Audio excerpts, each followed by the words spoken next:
સુરતમાં પતિએ પત્નીની કરુણ હત્યા કરી લાશ છુપાવવાનો પ્રયાસ કર્યો હતો.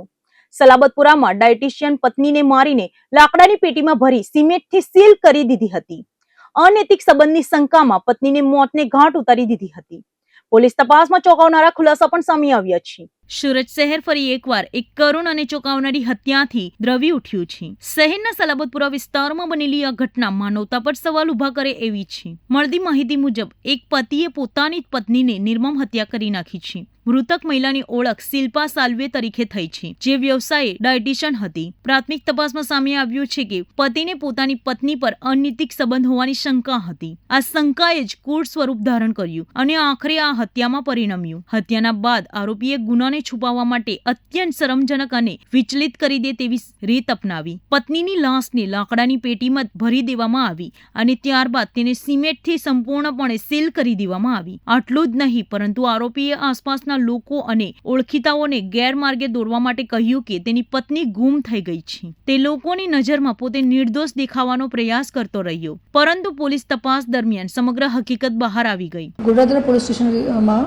2 દિવસ પહેલા એક વિશાળ રણછોડભાઈ સાલ્વી કરીને 40 વર્ષના વ્યક્તિ આવ્યા હતા અને એણે ગોડાદરા પોલીસ સ્ટેશનમાં પોતાના વાઇફના મિસિંગ વિશેની ફરિયાદ દાખલ કરાવી છે, જેમાં એણે ડિટેલ આપી છે કે 4 દિવસ પહેલાં એ પોતાના ગોડાદરા વિસ્તારના ઘરમાંથી નીકળ્યા હતા 2 વ્હીલર પર પોતાના વાઇફને લઈને, અને કામથી માન દરવાજા પાસે એમને ડ્રોપ કર્યા હતા અને ત્યારથી એ મિસિંગ છે.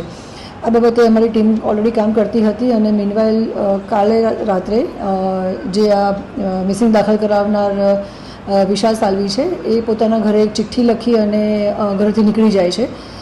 પોલીસ તપાસ દરમિયાન પોલીસે પણ ઇન્વેસ્ટિગેશન મિસિંગની કરી રહી હતી, એટલે એમના ફેમિલી મેમ્બરના કોન્ટેક્ટમાં હતા અને એમના જે ભોગ બનનાર અને જે હસબન્ડ છે વિશાલ, એના ઘરે એના દીકરા પાસેથી એક ચિઠ્ઠી મળે છે, જે ચિઠ્ઠીમાં વિશાલ લખીને જતા રહે છે કે ભાઈ મારી ભૂલ થઈ ગઈ છે અને આ રીતે એક ઘટના બની ચૂકી છે. એ સંદર્ભે પોલીસે તપાસ કરતાં જ્યારે ખબર પડી કે એનું જૂનું ઘર માન દરવાજા પાસે છે, તો બંધ મકાનમાંથી એક લાકડાના બક્સામાં ડેડ બોડી મળે છે.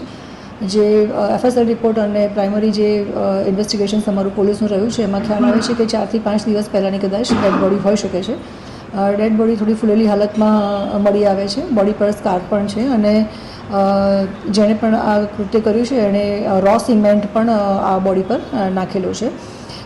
અમે બોડીને મર્ડર દાખલ કરી અને PM માટે મોકલી આપેલ છે. તો જે મેડિકલ રિપોર્ટ્સ અને જે FSR રિપોર્ટ PM રિપોર્ટ આવશે એના આધારે અમને ખ્યાલ આવશે કે એકચ્યુઅલી આ ઘટના કેવી રીતે બની છે અથવા તો કેવી રીતે મર્ડર કર્યું છે. સૌથી ચોંકાવનારી વાત તો એ રહી કે આરોપીએ પોતાના ગુનાની કબૂલાત જેવી વિગતો એક ચિઠ્ઠીમાં રાખી હતી, જેમાં તેણે સ્વીકાર્યું હતું કે પત્નીની હત્યા માટે તે જ જવાબદાર છે. આ ચિઠ્ઠી મળતા જ કેસમાં મોટો વળાંક આવ્યો અને પોલીસે વધુ તપાસ તેજ બનાવી. પોલીસે ઘટના સ્થળેથી મહત્વપૂર્ણ પુરાવા એકત્રિત કર્યા છે અને ગુનો નોંધીને આગળની કાર્યવાહી શરૂ કરી છે. આ ઘટના સામે આવતા સમગ્ર વિસ્તારમાં ભય અને ચકચારનો માહોલ છે.